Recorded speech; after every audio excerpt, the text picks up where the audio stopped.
అందరికీ నమస్కారం. Welcome to Bharati TV. 2024 ఎలక్షన్స్కి ముందు పవన్ కళ్యాణ్ చెప్పాడు, జగన్ గుర్తుపెట్టుకో, నిన్ను అధపాతాళానికి తొక్కకపోతే నా పేరు పవన్ కళ్యాణ్ కాదు, నా పార్టీ జనసేన కాదు. ఈ డైలాగ్ విన్నప్పుడు పవన్ కళ్యాణ్ మస్తు సినిమా డైలాగులు చెప్తాడు. ఇది కూడా ఒక సినిమా డైలాగ్ అనుకున్నాడు జగన్మోహన్ రెడ్డి. ఆయనతో పాటు వాళ్ళ పార్టీ వాళ్ళు కూడా అనుకున్నారు, పవన్ కళ్యాణ్ డైలాగ్ బాగా చెప్తున్నారులే, మనకెందుకు, మనకి 175కి 175 అని చెప్పి మాట్లాడుకున్న పరిస్థితి. కానీ ఎలక్షన్ రిజల్ట్స్ చూసిన తర్వాత అప్పుడు అనుకున్నారు, పవన్ కళ్యాణ్ చెప్పింది నిజమే, అధపాతాళానికి తొక్కేశాడు అని చెప్పి. కానీ ఇప్పుడు అధపాతాళం 2.0, ఈ అధపాతాళం 2.0లో ఉక్కిరి బిక్కిరి అవుతున్నాడు జగన్మోహన్ రెడ్డి తాడేపల్లి ప్యాలెస్లో. నిజంగా చూస్తే నాకు తెలిసి జగన్మోహన్ రెడ్డి రాజకీయాల్లోకి వచ్చిన తర్వాత ఇలాంటి రాజకీయాన్ని ఊహించుకొని ఉండడు. ఎందుకంటే పవన్ కళ్యాణ్ అనే వ్యక్తిని 3 పెళ్లిలతో పక్కన కూర్చోబెట్టొచ్చు, చంద్రబాబు నాయుడు గారిని వయసు అయిపోయిందని చెప్పి పక్కకు పంపించవచ్చు, దాంతోపాటు లోకేష్ గారిని పప్పని చెప్పి ఎక్కడికో పంపించవచ్చు అని చెప్పి అనుకున్నాడు. కానీ తనొకటి తలిస్తే దేవుడు ఒకటి తలిచాడు అన్నట్టు నిజంగా దేవుడు రాసిన స్క్రిప్ట్ ఇది. ఎందుకంటే 2014 నుంచి 2024 వరకు పవన్ కళ్యాణ్ అనే ఒక వ్యక్తి జర్నీ చూసుకుంటే నిజంగా ఒక ఫెయిల్యూర్ పర్సన్ నుంచి ఒక ఇంత మహానాయకుడిలాగా పవన్ కళ్యాణ్ ఎలా ఎదిగాడు అని చెప్పి అందరూ మాట్లాడుకుంటున్న పరిస్థితి.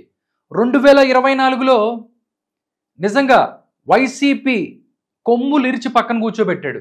2014లో జనసేన పార్టీ పెట్టినప్పుడు ఆయన కాంగ్రెస్ హటావ్ అని చెప్పి దేశ్ కో బచావ్ అని చెప్పి ఒక స్లోగన్ ఇచ్చారు. ఆ టైంలో పవన్ కళ్యాణ్ అనే వ్యక్తి జీరో, పవన్ కళ్యాణ్ పార్టీ మాత్రమే పెట్టాడు. పార్టీలో అసలు ఎవరు ఉంటారో తెలియదు, విధి విధానాలు ఏంటో తెలియదు, ఏంటి పిచ్చోడేదో మాట్లాడుతున్నాడు అనుకున్నాడు. కానీ కట్ చేస్తే 2014లో కాంగ్రెస్ పార్టీని ఆంధ్రప్రదేశ్లో ఇప్పటికి కూడా నామరూపాలు లేకుండా చేశాడు పవన్ కళ్యాణ్. ఇప్పుడు అక్కడి నుంచి మొదలు పెడితే జర్నీ అంటే చెప్పాడంటే చేస్తాడు అని చెప్పి ప్రజలకు ఒక నమ్మకం ఇచ్చాడు. ఎందుకంటే ఇక్కడ తిరుపతి లడ్డూకు సంబంధించి వ్యవహారం పవన్ కళ్యాణ్ వచ్చిన తర్వాత అది ఒక జాతీయ ఇష్యూగా మారిపోయింది. పవన్ కళ్యాణ్ అనే వ్యక్తి ఒక మాట మాట్లాడితే ఎలా తీసుకుంటారు ఏంటి అనేది కూడా నేషనల్ ఛానల్స్ కూడా దీనికి సంబంధించి డిబేట్ పెడుతున్నాయి. ప్రతి ఒక్కళ్ళు కూడా ఇండియా మొత్తం కూడా దీని గురించి మాట్లాడుకుంటున్న పరిస్థితి. చంద్రబాబు నాయుడు లేకపోతే మిగతా వాళ్ళు మాట్లాడితే అది ఓన్లీ తెలుగు రాష్ట్రాల వరకే మాట్లాడే పరిస్థితి. కానీ పవన్ కళ్యాణ్ అనే ఒక వ్యక్తి మాట్లాడిన తర్వాత ఇది నేషనల్ ఇష్యూ అయింది. పవన్ కళ్యాణ్ ఒక ఇష్యూని ప్రజల్లోకి అలాగే తీసుకెళ్తాడు, దానికి సొల్యూషన్ కూడా చూపిస్తాడు. 2014లో పవన్ కళ్యాణ్ ఏం చెప్పాడు ఒక్కసారి చూద్దాం. కాంగ్రెస్ పార్టీకి సంబంధించి నిజంగా అంటే ఈ మీటింగ్ నేను చూశాను. ఈ మీటింగ్ చూసిన తర్వాత పవన్ కళ్యాణ్ స్పీచ్ అవ్వచ్చు, నిజంగా అసలు ఏమీ లేకుండా ఇంత ధైర్యంగా ఎలా మాట్లాడుతున్నాడు అని చెప్పి నేను అనుకున్నాను. బట్ నాలాగే చాలా మందిగా అనుకున్నాడు. కనీసం ఒక్క వార్డు మెంబర్ కూడా లేడు పవన్ కళ్యాణ్. కాంగ్రెస్ పార్టీని కాంగ్రెస్ హటావో దేశ్కో బచావో అని చెప్పి ఎలా చెప్పగలుగుతాడు అనుకున్నారు. బట్ అదే జరిగింది. ఒక్కసారి ఏం మాట్లాడాడో ఒక్కసారి చూద్దాం. Mister Shinde, mister Chidambaram, mister Ahmed Patel, mister Veerappa Moily, mister Antony, dear sirs, I want to tell you on behalf of Janasena and people of Telugu, we are deeply hurt by your actions, sir. The way you have divided, we are bleeding. We trusted you, you backstabbed us. That's why I'm giving a call.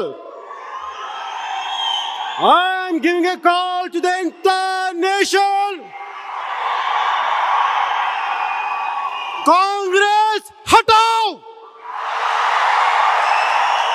Desh bachao! Congress, hatao! Desh! Congress,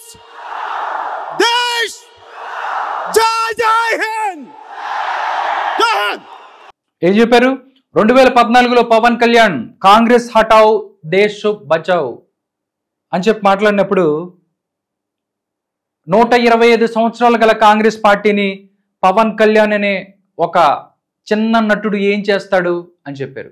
but 2014లో పోటీ చేయపోయినప్పటికీ 2014లో BJP, Telugu Desam party and Telugu Desam, Jana Sena కలిసి కాంగ్రెస్ పార్టీకి కనీసం నామరూపాల్లో కూడా లేకుండా చేశారు ఆంధ్రప్రదేశ్లో. ఇప్పటికి కూడా కోలుకోలేని పరిస్థితి, దిక్కులు చూస్తున్నారు ఇప్పటికి కూడా. అంటే పవన్ కళ్యాణ్ ఒక్కటి చెప్పాడంటే అది జరుగుతుంది. 2019 ఎలక్షన్స్లో కూడా సేమ్ ఇది ఇలాగే టీడీపీతో విభేదించాడు. కొడితే టీడీపీ కుంభస్థలం పగిలిపోవాలి అని చెప్పాడు.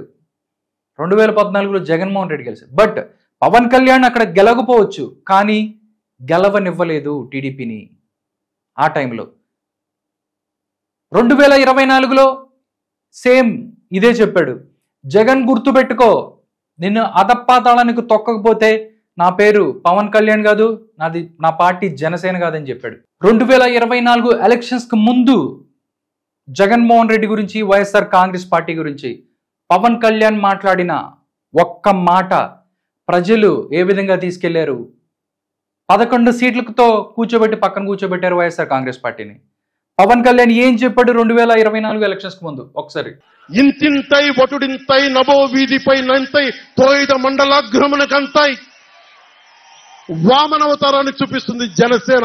జగన్ గుర్తుపెట్టుకో, అధపాతాళానికి తొక్కకపోతే నా పేరు పవన్ కళ్యాణే కాదు, నా పార్టీ జనసేనే కాదు, మర్చిపోకో. ఇప్పుడు కూడా ఈ మీటింగ్ అప్పుడు కూడా పవన్ కళ్యాణ్ ఏదో సినిమా డైలాగులు చెప్తున్నాను అనుకున్నారు. కట్ చేస్తే నిజంగా వామన అవతారాన్ని చూపించాడు. తొక్కితే ఏంటి కనీసం పీస్ అయిపోయి ఎక్కడున్నారో కూడా తెలియదు. తాడేపల్లి ప్యాలెస్లో భయపడుతూ జగన్ భయపడుతూ ఉండాల్సిన పరిస్థితి. ఈరోజు చూస్తే జనసేన పార్టీలోకి మొత్తం వైసీపీకి సంబంధించిన లీడర్స్ మొత్తం వచ్చారు. ఎవరైతే వాళ్ళు కూడా వైసీపీకి సంబంధించి ఎవరైతే దోపిడీలోనూ లేకపోతే దొంగతనాలో ప్రజలను దోచుకున్నోళ్ళు కాదు, నిబద్ధత కలిగి మంచి పేరున్న నాయకులనే తీసుకున్నారు. ఇవన్నీ చూస్తే జగన్కి ఈ పార్టీకి అర్థమైపోవాలి రాజకీయం అంటే ఏంటి. ఆంధ్రప్రదేశ్లో 2024 ఎలక్షన్స్కి ముందు అప్పుడు కాదు రాజకీయం మొదలైంది, ఇప్పుడు మొదలైంది అసలు సిసలైన రాజకీయం ఆంధ్రప్రదేశ్లో. ఉక్కిరి బిక్కిరి అవుతున్న పరిస్థితి. వైసీపీని జగన్మోహన్ రెడ్డి అష్టదిగ్బంధంలో బంధించేశారు రాజకీయ చాణక్యులు. ఇప్పుడన్నా జగన్మోహన్ రెడ్డి అర్థం చేసుకుంటారో లేదో తెలియాలి. తిరుపతి వెళ్ళాలని చెప్తున్నారు 28వ తారీఖున. రాజకీయ చక్రబంధంలో వదిలిపెడితే ఎటెల్లాలో కూడా తెలియట్లేదు. ఒక పక్క నుంచి నాయకులు వెళ్ళిపోతున్నారు, ఇంకొక పక్క నుంచి కేసులు వస్తున్నాయి, ఇంకొక పక్క నుంచి అవినీతి ఆరోపణలు, తిరుపతి లడ్డు ఇష్యూ. ఉక్కిరి బిక్కిరి అవుతున్న పరిస్థితి. రాజకీయం అంటే నిజంగా ఇది అని జగన్మోహన్ రెడ్డి గారు తెలుసుకోవాల్సిన టైం ఆసనమైంది. ఎందుకంటే అధపాతాళం 2.0 అంటే 2024 ఎలక్షన్స్కి ముందే పవన్ కళ్యాణ్ చెప్పాడు డెఫినెట్లీ నిన్ను అధపాతాళానికి తొక్కుతానని. ఇప్పుడు ఒక్కొక్కళ్ళని ఎవరైతే బలం నా నాయకులు అంటూ ఇప్పుడు దాకా ఉన్నారో దానికి సంబంధించి ఎవరైతే మచ్చలేని నాయకులు ఎవరైతే ఉన్నారో వాళ్ళని తీసుకుంటూ వెన్ను విరగొట్టే ప్రయత్నం చేస్తున్నాడు పవన్ కళ్యాణ్. ఎక్కడి నుంచి ఆపరేట్ అవుతుంది ఏంటి అనేది కూడా అర్థం కావట్లేదు. ఎక్కడి నుంచి ఆపరేట్ అవుతుంది, అసలు ఏం జరుగుతుందని కూడా తెలియటానికి ఒక 10 సంవత్సరాలు పట్టేట్టుంది జగన్మోహన్ రెడ్డి గారికి. చూడండి, వైసీపీ నాయకులు ఎవరైతే ఉన్నారో 2024 ఎలక్షన్స్కి ముందు వైసీపీలో ఉన్న అందరూ కూడా తలో దిక్కు చూస్తున్న పరిస్థితి. సొంత బంధువు బాలినేని శ్రీనివాసరెడ్డి బయటకు వచ్చారు. మోపిదేవి వెంకటరమణ, బీదా మస్తాన్ రావు, ఆర్ కృష్ణయ్య, బాలినేని శ్రీనివాసరెడ్డి, కిలారి రోసయ్య, సామినేని ఉదయభాను, ఇంకా చాలా మంది ఉన్నారు. లిస్టు చెప్తే ఇప్పుడే కాదు అసలు నిద్ర పట్టదు జగన్మోహన్ రెడ్డికి. ఇది రాజకీయం అంటే, ఇది అష్టదిగ్బంధనం అంటే. నిజంగా వైసీపీకి భారీ షాక్ తగిలిందని చెప్పొచ్చు. మాజీ మంత్రి బాలినేని శ్రీనివాసరెడ్డితో సహా మాజీ ఎమ్మెల్యే సామినేని ఉదయభాను, కిలార్ రోసయ్య జనసేన పార్టీలో చేరారు. ఆయనతో పాటు చాలా మంది కూడా జనసేన పార్టీలోకి చేరిన పరిస్థితి. ఏముంది, వైసీపీ కకావికలమవుతుంది. అందుకే పవన్ కళ్యాణ్ 2014లో కాంగ్రెస్ హటావ్ దేశ్ బచావ్ అన్నారు.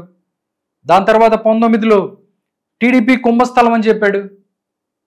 2024లో జగన్ నిన్ను అధపాతాళానికి తొక్కకపోతే నా పేరు పవన్ కళ్యాణ్ కాదన్నాడు. వరుసగా చేసుకుంటూనే వెళ్తున్నాడు. జగన్ గుర్తుపెట్టుకో, అధపాతాళానికి తొక్కకపోతే నా పేరు పవన్ కళ్యాణే కాదు, మా పార్టీ జనసేనే కాదు. ఇది అధపాతాళం 2.0 అంటే. ఇంకా చాలా మంది ఉన్నారు.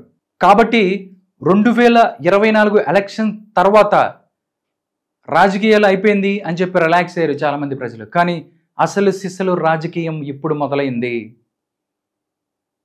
ఎందుకు పవన్ కళ్యాణ్ హఠాత్తుగా హిందుత్వ ఎజెండాను పట్టుకున్నారు?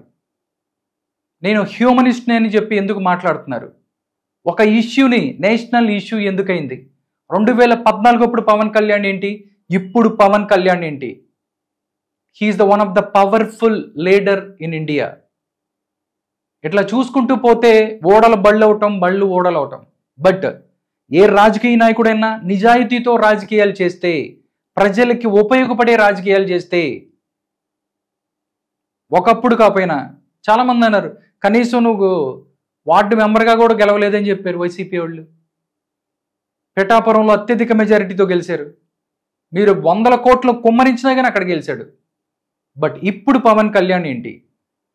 He's one of the biggest powerful leader in India. కాబట్టి అధపాతాళం 2.0 ఏ రేంజ్లో ఉంటుందో జగన్మోహన్ రెడ్డికి పవన్ కళ్యాణ్ చూపిస్తున్నారు. 28వ తారీఖున డిక్లరేషన్ ఇచ్చి పోవలసిన పరిస్థితి. ఇవ్వకపోతే వైఎస్ఆర్ కాంగ్రెస్ పార్టీకి రాజకీయ సమాధి అని చెప్తున్నారు. అయినా మమ్మల్ని ఎవరు ఆపుతారు, మేమేం వస్తాం, ఎవడాపుతారో చూస్తాం అని చెప్తున్నారు తిరుపతిలో. కానీ ఇది 2019 కాదు, ఇది 2024. ప్రజలు ఏ రకంగా బుద్ధి చెప్తారనేది ఇప్పటికే ఓ రకంగా అయిపోయింది. బయటికి రావాలంటే గజ వణికే పరిస్థితి ఉంది. కాబట్టి ఇప్పటికైనా రాజ్యాంగాల్ని, రూల్స్ని, తిరుపతికి వస్తే డిక్లరేషన్ ఇచ్చి వెళ్ళండి. బట్ ఇంటెలిజెన్స్ రిపోర్ట్స్ కూడా వస్తున్నాయి. 28వ తారీఖున మీరు తిరుపతిలో ఏం చేయబోతున్నారు, ఎలాంటి కార్యక్రమాలు చేయబోతున్నారు, క్యాటర్ని ఎలా ఉసుగొలుపుతున్నారు, దేవుణ్ణి అద్దం పెట్టి ఎలా రాజకీయం చేయాలని చూస్తున్నారు, ఇవన్నీ కూడా ప్రజలు గమనిస్తున్నారు. జగన్మోహన్ రెడ్డి గారు నిజంగా 2024 ఎలక్షన్స్ ముందు కాదు, ఇప్పుడు మొదలైంది అసలు సిసలైన రాజకీయం. నిజంగా మీకు రాజకీయ చతురత ఉంటే ఆడండి, గెలవండి. అలా కాకుండా దేవుణ్ణి అడ్డం పెట్టి రాజకీయం చేస్తాం, బెదిరిస్తాం, మా కోట్లు అక్కర్లేదు, మనుషులు అక్కర్లేదు, రూల్స్ మాకు అక్కర్లేదు, టీటీడీ అంటే మాకేం తెలీదు, మేము రూల్స్ అతిక్రమించేస్తాం, డిక్లరేషన్లు మాకెన్ని తెలీదు, మేమేం చెప్తుంది అనుకుంటే మాత్రం అధపాతాళం 3.0 కూడా రెడీగా ఉంది.